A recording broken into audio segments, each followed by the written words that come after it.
अपने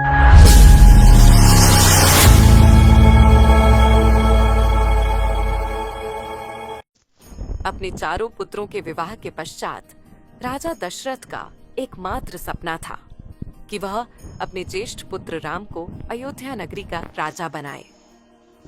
इसलिए राजा दशरथ ने अपने कुल गुरु वशिष्ठ से विमर्श करके राम का राज्याभिषेक निश्चित किया।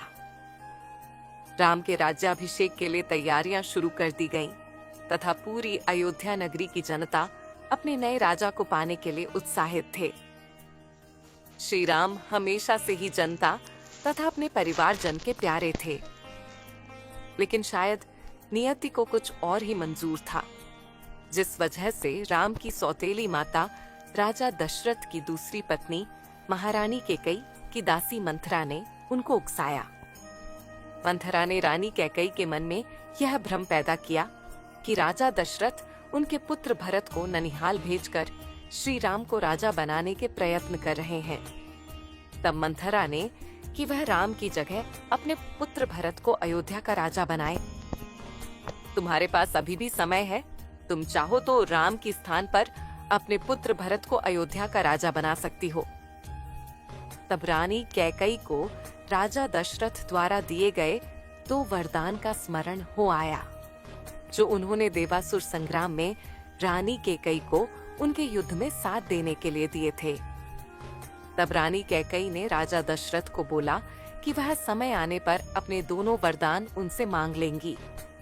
तब रानी कैकेयी ने मंथरा के कुविचारों से भ्रमित होकर राजा दशरथ से अपने दोनों वर मांगती है, जिसमें वह पहले वरदान में यह मांगती है कि राम को 14 वर्ष का वनवास दिया जाए, जिसमें राम 14 बरस तक वन में रहेगा और राज्य की किसी भी वस्तु का उपयोग नहीं कर सकेगा। दूसरे वचन में रानी कैकेयी राजा दशरथ से अपने पुत्र भरत को अयोध्या का राजा बनाने की मांग करती है। रानी कैकेयी के यह दोनों वचन सुनकर राजा दशरथ को सदमा लगता है और वह बेजुबान हो जाते हैं। जब राजा दशरथ के इस स्थिति का पता श्री राम को चलता है तो वह अपने पिता के पास जाकर उनके इस रवैया का कारण पूछते हैं। उस समय राजा दशरथ रानी कैकेयी के भवन में ही होते हैं। बहुत देर तक जब राजा दशरथ कुछ बोल नहीं पाते, तब रानी कैकेयी ही श्री राम को अपने दोनों वचनों के बारे में बताती है।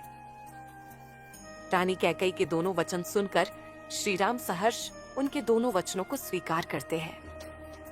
अगले ही दिन जब राम के वनवास की खबर नगर में फैलती है तो पूरे नगर में बगावत जैसे स्वर फूटने लगते हैं। देवी सीता अपने पति श्री राम के साथ वनवास पर जाने का निश्चय करती है।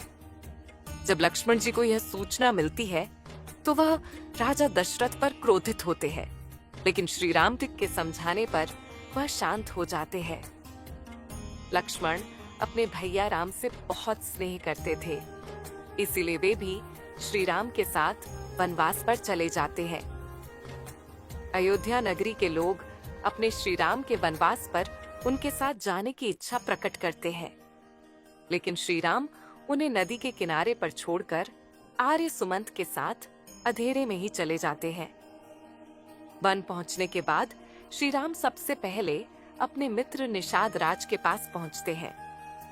एक दिन उनके पास बिताकर वह लक्ष्मण और सीता के साथ 14 वर्ष के वनवास पर निकल जाते हैं। श्री राम के वनवास जाने के कुछ ही दिनों के बाद उनके पिता राजा दशरथ अपने पुत्र राम के वियोग में अपने प्राण त्याग कर स्वर्ग सिधार जाते हैं।